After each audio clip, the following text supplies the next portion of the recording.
Dalam episode ini saya akan menyinggung masalah perkembangan kepribadian menurut kajian Sigmund Freud.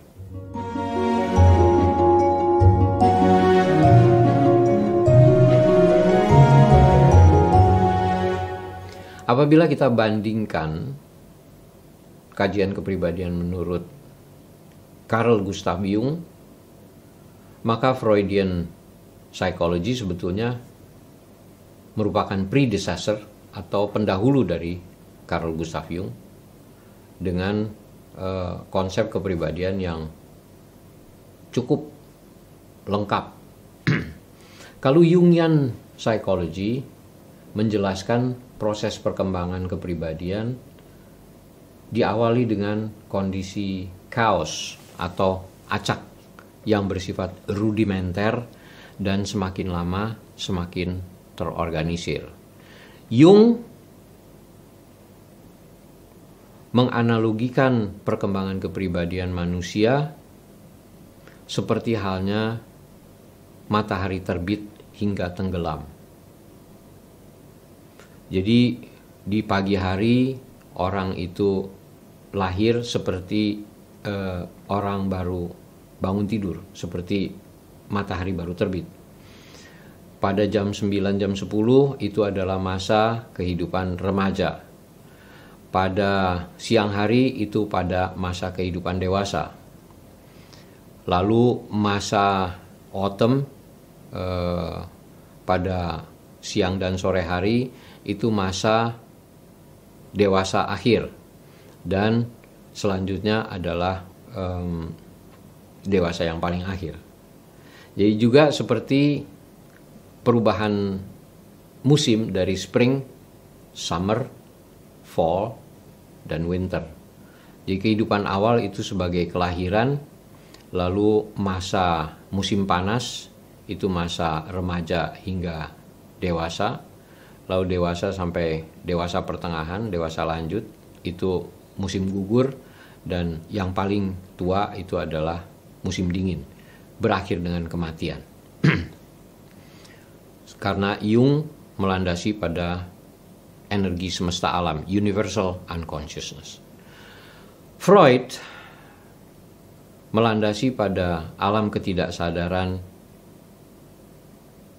yang dipengaruhi oleh pleasure principle, prinsip kesenangan yang terkait dengan zona erotik. Oleh karena itu, Freud menggunakan tahapan berdasarkan zona erotik.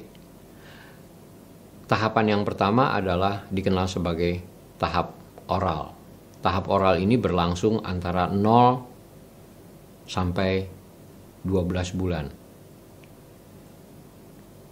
Kenapa tahap oral? Karena kepuasan makhluk manusia, sang bayi, itu terutama pada kepuasan oral. Dia merasa puas apabila dia bisa memperoleh susu dari ibunya.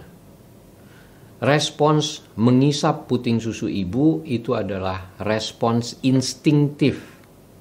Jadi secara otomatis, secara alami respons itu sudah ada pada bayi, dia akan memberikan respons mengisap puting susu ibu.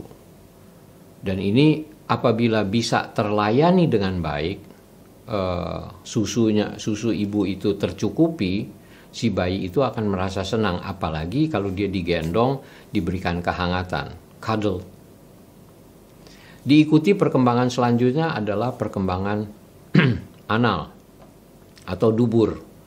Ini berusia antara 1 sampai 3 tahun, di mana anak itu memiliki prinsip kesenangan atau pleasure principle, zona erotiknya berada pada wilayah anus. Jadi dia di sini adalah si anak belajar untuk menahan dan melepaskan kotoran. Jadi dia secara fisik dia juga belajar untuk mengendalikan otot-otot di dalam otot-otot pencernaan atau otot-otot pelepasannya ini. Ini adalah fase anal. Lalu apa yang terjadi kalau misalnya terjadi gangguan di fase-fase ini? Ya, kalau yang pada fase oral terganggu, misalnya dia tidak cukup disusui oleh ibunya atau ibunya tidak peduli dengan periode makan dia merasa tidak puas di fase oral, itu akan terefleksi dalam ketidakpuasan oral di masa dewasa. Ketidakpuasan pada mulut di masa dewasa. Akibatnya misalnya dia menjadi obesitas. Jadi suka sekali makan. Akibat yang lain mungkin dia menjadi pembuli. Jadi gemar mencemooh orang. Itu termasuk di dalam fase oral dan itu dikenal sebagai oral agresi. Agresi oral itu bentuknya adalah cemooh. Kenapa dia mencemooh orang? Kenapa dia agresi orang lain? Karena fase oralnya tidak terpuaskan dengan baik. Ya, jadi Freud menggunakan teori seperti ini. Lalu kalau fase anal itu tidak terselesaikan dengan baik, anal itu kaitannya dengan anus, kaitannya dengan buang air, dan ini antara dia bersih atau tidak menyelesaikan proses buang airnya itu. Ya. Kalau dia tidak bersih, terus kemudian dimaki-maki oleh ibunya, terus berulang kali mendapat makian, amarah ibunya, dia menjadi takut. Akibatnya dia tidak mau buang air sembarangan, akibatnya dia mungkin menahan buang airnya itu, dikenal sebagai anal retention.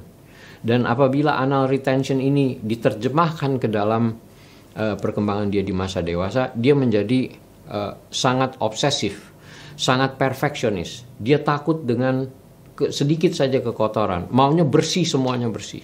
Ini anal retention. Ada lagi yang anal secretion yang menjadi sangat kotor, menjadi sangat jorok. Ini juga, jadi kalau orang yang di masa dewasa dia entah dia perfeksionis atau dia menjadi sangat jorok, itu menurut pandangan Freud adalah karena ada terjadi masalah di masa anal ini, karena masa disiplin ini. Pada perkembangan berikutnya, jadi tadi pertama oral, anal, yang berikutnya adalah falik, yaitu perkembangan genital kecil. Ya. Di masa falik ini timbul dorongan-dorongan seksual awal. Gejalanya apa? Gejalanya terutama kalau laki-laki, anak laki-laki itu sering menyentuh penisnya. Jadi dia menikmati sentuhan-sentuhan itu.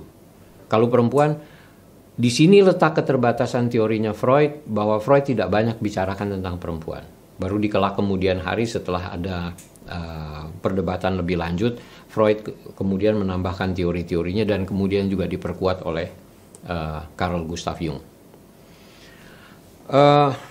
Selanjutnya dari periode falik ini muncul gairah-gairah seksual awal pada anak, dilanjutkan pada usia sekolah dia, di mana di sekolah dia tidak boleh sembarangan untuk merilis, melepaskan dorongan-dorongan seksual, tetapi dia lebih kepada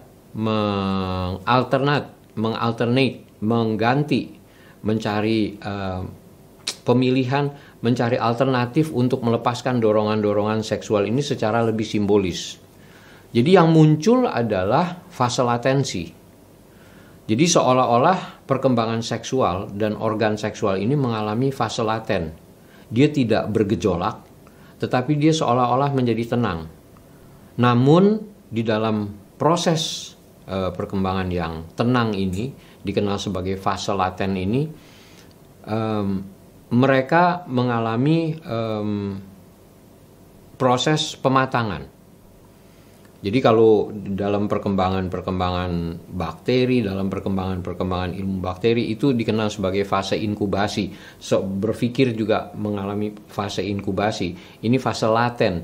Jadi proses pematangan kelenjar itu berlangsung secara lebih tenang. Bukan berarti berhenti, tetapi tergantikan dengan alternatif yang lain. Ini fase laten. Nah, lalu yang terakhir adalah fase genital. Fase genital ini merupakan, boleh dikatakan sebagai perkembangan yang optimal dari organ seksual. Jadi di dalam fase genital itu terjadi perkembangan optimal dari organ seksual, namun dorongan-dorongan libido seksualismenya merupakan refleksi atau dikenal juga sebagai fase renaissance, refleksi atau kebangkitan kembali dari dorongan-dorongan seksualitas atau pengalaman-pengalaman seksual yang belum terpenuhi di masa kecil atau pada perkembangan yang lebih awal. Disinilah mulainya proses perkembangan seksual yang lebih mengarah kepada kedewasaan, yaitu proses pembuahan. Tetapi tentu disertai dengan imbuhan-imbuhan perkembangan-perkembangan masa kecil. Seperti tadi saya jelaskan, kalau kekurangan di masa oral, dia menjadi tukang bicara, dia menjadi sangat komunikatif, dia menjadi obese, menjadi tukang makan misalnya, itu kalau oral. Itu kalau anal, dia apakah dia menjadi sangat disiplin atau dia menjadi ceroboh, misalnya begitu. Terus kalau ada hambatan perkembangan di fase falik, dia menjadi sulit untuk mengendalikan dorongan seksual. Jadi selalu ingin melepaskan dorongan seksual dengan cara-cara, mungkin termasuk dengan cara-cara yang kurang layak, kalau itu tidak berkembang dengan baik. Tapi kalau proses yang oral, anal, dan falik ini berkembang dengan baik, maka di fase genital, dia akan menjadi seorang individu yang dapat mengembangkan kepribadiannya dengan baik dalam konteks interaksi sosial di masyarakat. Kita lanjutkan tahapan perkembangan kepribadian Freud lebih lanjut.